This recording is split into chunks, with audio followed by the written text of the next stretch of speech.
I recall him kissing me on my forehead, kissed me on my face. I'm feeling his prickly beard touching my face. My name is Tanisha Jordan, and I was molested by my grandfather. My parents were awesome parents. We were happy as kids. I had a great childhood when it came to my mother and father. So the incident with me being molested, I was 6 years old, and that happened during times where my parents were working. My father was a correction officer. My mother, she was a retail manager. They both worked. So hours were all over the place. So we would have to stay with family, my uncle and my aunt, who stayed literally across the street. But then when times where they could not watch us, we had to go to our grandparents, which is my father's parents. My grandmother was the sweetest lady ever. She would fix us lunch, play with us, talk to us. And she was an educator too. So she knew what she was doing when it came to kids. It was a time where my grandfather had taken us upstairs for a nap, my sister and I both. And I remember him putting us in separate rooms. My sister is across the hall. I'm actually in my grandparents' room.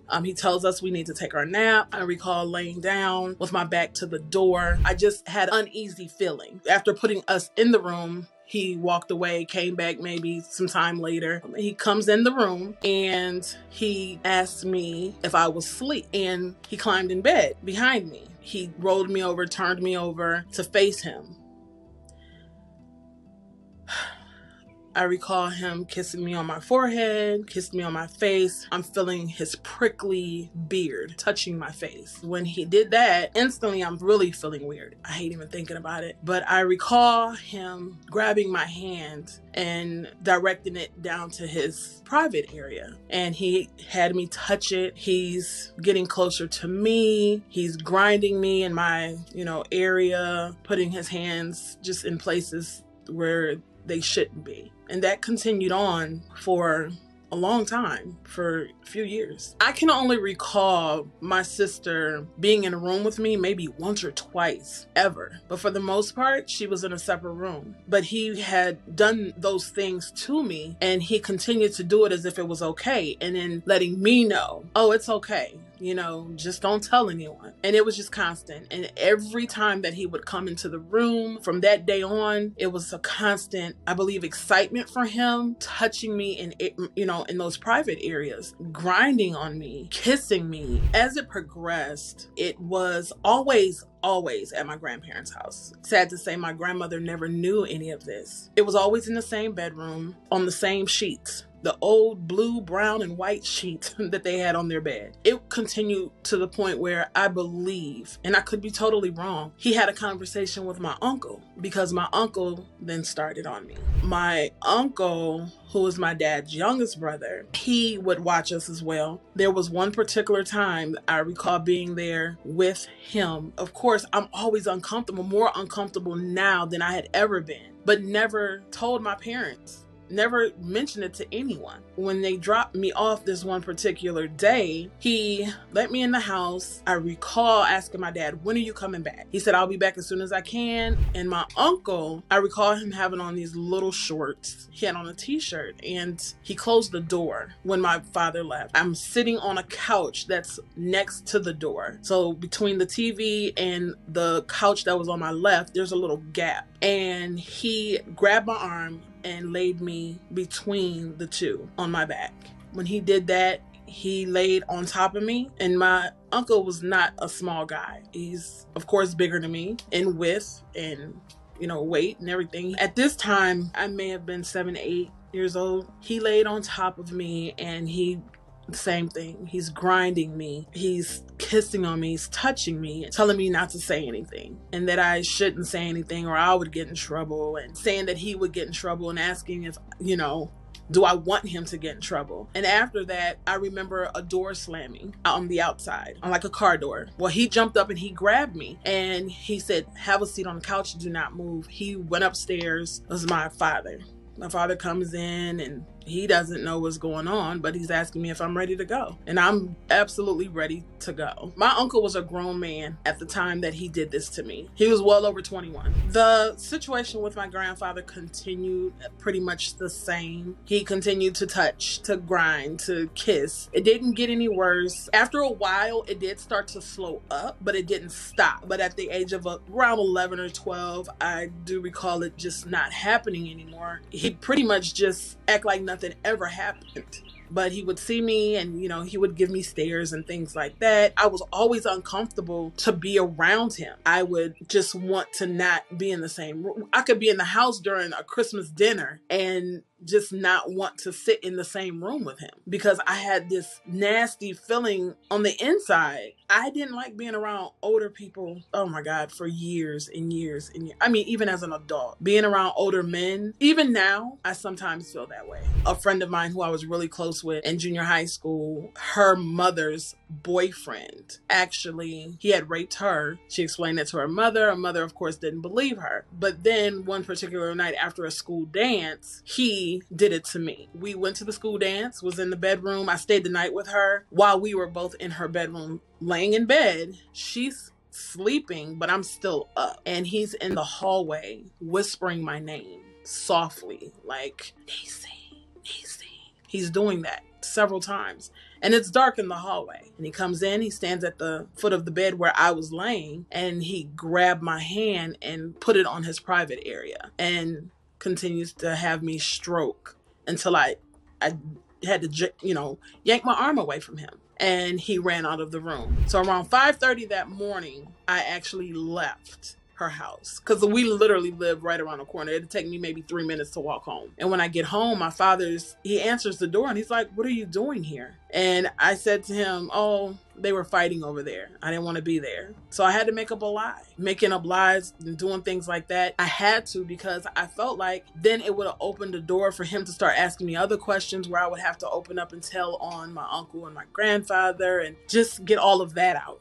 I was not ready. The time that it stopped with my grandfather, I believe he stopped because maybe I was getting older and was able to really articulate, and verbalize what was going on versus when I'm 6, 7 years old, who's really going to believe me. I know my parents would have had I mentioned it, but he manipulated me to the point where I didn't think anyone would believe me. But at the age of 12, there's a lot more involved. There's more of me being able to talk, me able to fight. How it made me feel at the age of 12 and him stopping, I know that I was happy that it was over. But again, as a child, I don't know if it was right. I don't know if it was wrong. I had no clue. But at my age then, at 12, all I know is I feel more grown. I feel more of an adult. And it's so weird because, you want to be with your friends, you want to play. But for me, at that age, it was more, I want to have, or I had the desire to, just be touched by a man. Not so much a grown man, but just, boys my age. I want to kiss. I just want to do the things that my grandfather did to me. It bothers me to even say that because I did not want to be that person. I wanted to be with my friends and, just have fun, but there's other things that's brewing inside of me that shouldn't be brewing at that age. So the idea of wanting to lay up with a boy, that was exciting for me. It kind of damaged me where it changed me as a child and made me feel more of, an adult when I shouldn't have been feeling that way. So my parents did not find out until 22 years later. I was 29. The reason why they found out then is because my dad was diagnosed with cancer. As time went on, I'm like, I'm going to tell him because he's sick. I want to tell him. I want to let him know before, something happens. But I never could come to the point to tell him or my mom. I know that I could have talked to them. I just could not bring myself to do it. It was embarrassing for me. But when I was 29, I made it a point to tell them because I was in an abusive relationship. What I went through as a child just allowed me to pick the wrong people in my life. It just destroyed my whole everything. When I met this guy, it was just, oh, he's sexy. He's good looking. That's all I saw. I didn't really get to know him as a person. But then find out months later, then the abuse began. I was already tired from going through the sexual abuse that I went through, and then to endure the physical abuse and to watch someone deal with and putting his hands on me. I just had enough. I'll never forget going to my mother and father's house. My father was actually on his way to see my uncle, the one who had molested me. He was going to see him in prison. because he was put in prison for 15 years for molesting his girlfriend's 10-year-old daughter. So my father was on his way to go visit him. On his way, literally out the door. And I bust in the house and I said, Dad, I need to tell you something. Mom, I need to tell you something. And I just blurted it out. He did this to me. And he just gave me this stare and he's like, what? I told him what happened. I didn't give him all the details. I couldn't even tell him that his father did it to me. I just told him his brother did. And my reasoning is because I did not want that bond between my grandfather and my dad to be broken. I just knew that my uncle, he's already in jail. I never questioned my father because I didn't want to hear anything else about it. I just wanted to get off my chest, and I did. But I was still harboring the incident with my grandfather. Unfortunately, my father passed away and I never got a chance to tell him what happened. My grandmother passed away. I never got to tell her what happened. It was something, that I had to live with and just wish that I could have told my father. My mom didn't find out until I wrote my book. I never told my children. Again, I knew I could trust my mom and dad, but it's different telling your parents something that deep, and I didn't want to hurt them. So I started writing my book in 2017. One particular day, I was angry and upset. My husband, he said, you know what, just write it down. Just write it on paper. Get it all off your chest because you're still harboring all of these feelings and you need to get it out somehow. He said, once you write it down, why don't you just maybe look into putting it into a book. So I wrote everything out. I finished it up. I decided to reach out to a publisher. I wanted to put it out there for everyone to know that I was not who people thought I was. Going through trauma like that, your whole being is different. You're not the normal child. You're not the normal teenager. You're labeled because you carry yourself different. And so I was labeled this, I won't say the word, but bad person. I'm sleeping with this person and that person, but that was never the case. Never the case. But I wanted people to know that this is why I was the way that I was. Because I stayed fighting. I stayed in chaos. I stayed angry. I wanted people to know my truth and know the real me and who I am today. I am not saying that I'm happy that it happened, but it did make me a better person. It made me understand who I am as a woman today, as a grandmother, as a mother of 2 grown adults. It made me just change my whole outlook on life. I then created a journal behind closed doors, which is with the book. And that journal is not ordinary. It actually helps people to verbalize their feelings as well. There's also a promissory page promising yourself to do better, to open up, to not be scared, and to also allow yourself 31 days to jot down everything that has been going on within your life, and you're able to give this book to someone you trust wholeheartedly. Because one thing that I know for sure is that keeping everything bottled up will destroy you. You will have so much chaos in your life because you're keeping all this negativity bottled up. So I wanted to create this journal for people to be able to write down their feelings and to understand that there is someone out here that you may know that you can trust wholeheartedly. You give this journal to that person, allow them to read it. One person, once they read it, they're going to come to you and they're going to say, oh my God, I didn't know this happened to you. That's going to get you talking. That's the first step, and that's just getting it out. And then I created a children's book, The Good Touch and the Bad Touch. That's teaching our children what's good and what's bad. If someone touches you in this place, that's a bad touch. And I wanted to create all of those things to help other people, especially our children. It's so much going on in the world today, and I wanted everyone to know that there's help, there's ways to cope, and there's ways to teach our children that we are here. The message that I have for others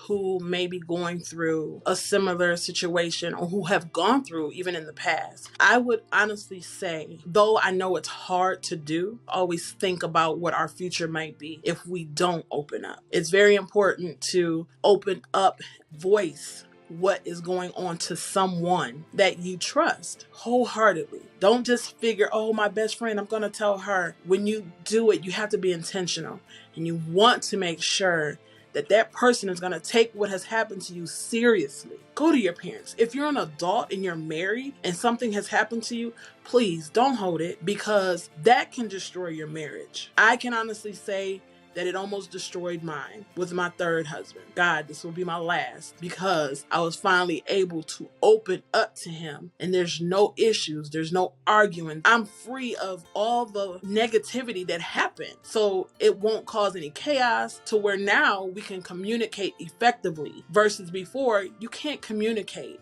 with anyone if you're not whole, if you're not clear. At this point, how I feel about what I went through, and now that my conscience is clear, I feel so light. I feel like a heavy weight has been lifted. I have never been more happier.